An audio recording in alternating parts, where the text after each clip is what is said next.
où trouver les différents éléments nécessaires pour se constituer un briquet à marcassite. Le premier élément est le silex. Où trouver du silex? Voilà des silex. Ici, on trouve des silex de différentes sortes. Donc le silex est une pierre que l'on peut trouver dans des massifs calcaires. Les massifs calcaires en France, on en trouve quand même partout, beaucoup, le Jura, le Massif central, la Provence, on en trouve quand même beaucoup. Et puis donc c'est une pierre qui est coupante, c'est une pierre très dure, coupante, avec justement une espèce de césure qui fait comme une lame de couteau. Et alors, celles-ci, par exemple, viennent de la Champagne, du bassin parisien réellement. Un silex blond, hein, un très beau silex blond. Et puis, on a des silex noirs, complètement noirs. Voilà des silex noirs. Celui-ci vient de la Picardie, de la région aussi, de la région du Havre. On a ces couleurs noirâtres. Et avec des nodules, on appelle ça des nodules de silex. Si vous n'êtes pas dans ces régions et que vous ne pouvez pas trouver du silex, vous avez la possibilité, dans les régions telles que la Bretagne ou le Massif central, de trouver du quartz. Donc on a le quartz qui est de la même matière que le silex, qui est de la silice. Par contre, sa structure n'est pas la même. Et donc voilà, du morceau de quartz qui viennent du Massif central.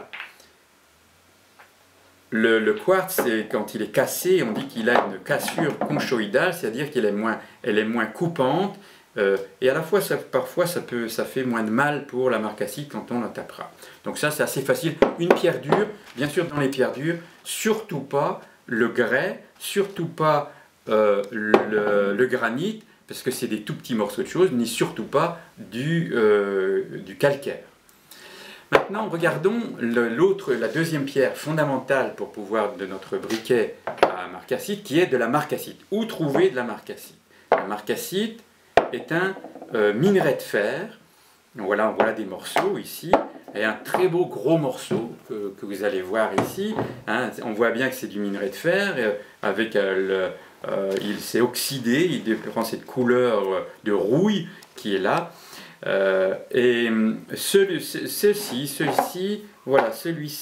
Ceux-ci ont été trouvés, toutes là ont été trouvées dans une carrière d'argile, et parfois même avec des fossiles à l'intérieur. On peut découvrir certains fossiles, vous voyez, donc c'est assez particulier. Dans la région, en Alsace. D'autres lieux pour les trouver, par exemple celle-ci, ce beau nodule de marcassite, avec, on voit la taille, le lieu de frappe pour travailler, très ronde, quasiment ronde, a été trouvée dans les falaises de Picardie, dans la région de Calais, près du Cap Blanc-Nez. Celle-ci est une marcassite qui vient de Champagne. Alors on s'aperçoit qu'il y avait bien il y a du soufre dedans qui devient du sulfate.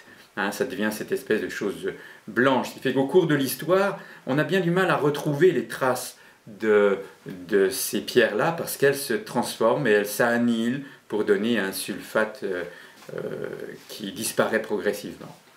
Alors, si vous n'en trouvez pas, les trouver dans la nature, on peut le trouver dans un champ. Les paysans retrouvent souvent en Champagne, en Beauce, parce que quand ils labourent, ils remontent des nodules de marcassite. Donc on peut, dans ces régions-là, en trouver assez facilement. Vous pouvez aussi, si vous n'en trouvez pas naturellement, aller en acheter dans les magasins de pierre, les magasins de minéralogie. Hein, et une assez classique, ce qu'on appelle la marcassite dollar, qui est une marcassite un peu plate, et ce qui permet qu'on peut acheter plus facilement. Donc après la marcassite, après le silex, voyons le troisième élément capital de notre briquet à marcassite, qui est l'amadou. Qu'est-ce que c'est que l'amadou? Peut-être certains d'entre vous ont une idée. C'est donc l'amadou vient d'un champignon, un des grands champignons, des champignons qui poussent sur les arbres. Ces espèces, on appelle ça parfois des langues de bœuf, hein, c'est accroché à l'arbre. Ça ne pousse que sur des vieux arbres, des arbres en train de mourir. Et donc, là voilà, j'ai deux, trois très beaux phénomènes là, qui ont déjà de l'âge, eh bien, sont des Fomes fomentarius. Ils poussent soit sur le peuplier ou bien sur le hêtre. Voilà, c'est les deux principaux. Ça se trouve là, et faut se balader en forêt, chercher, ou les bords de prairies, où on voit des vieux peupliers, on peut trouver ainsi de l'amadou. Alors, sur cet amadoubier, où est-ce que ça se situe? Lorsque j'ai fait mes démarrages, j'ai voulu essayer là-dessus, j'ai essayé là-dessus, j'ai essayé là, et rien n'y faisait. Et donc, où trouver vraiment l'amadou? Voilà, regardons un morceau d'amadouvier qui a été découpé. On y voit ici cette chose-là qui est vers le bas, hein, ce sont les tubes, qui est un des organes reproducteurs. On y voit une peau très dure, qu'on appelle la cuticule. On y voit ici au milieu ce qui s'enracine dans l'arbre et qui s'accroche dans l'arbre, qui est le cœur.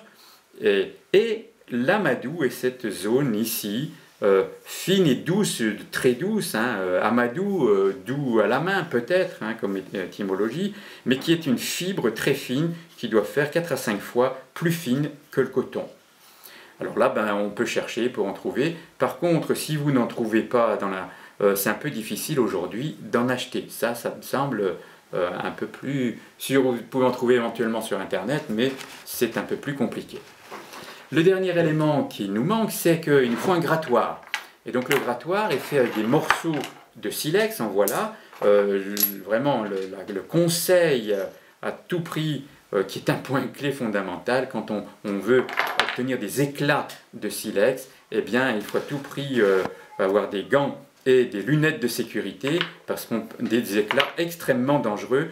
Les tailleurs de silex, le grand danger, c'est en effet les éclats dans les yeux.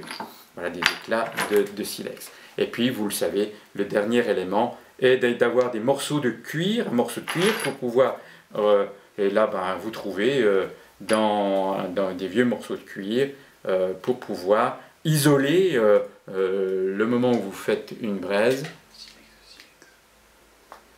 Alors aussi, un des points qui devient indispensable, c'est qu'on a, et lorsque j'étais enfant, nous cherchions à faire du feu avec 2 silex. 2 silex, et donc on tapait des silex pour essayer à tout prix d'obtenir, et on voyait en effet des étincelles, et on espérait bien, et en plus on a cette espèce d'odeur qui arrive, comme la foudre, comme le tonnerre, et on espérait toujours réussir à faire prendre quelque chose. On sait seulement depuis 1983-85, depuis les travaux de M. Colliena-Girard, que c'est impossible. C'est impossible. En fait, on ne fait que de la lumière, on ne peut pas allumer avec cette chose-là.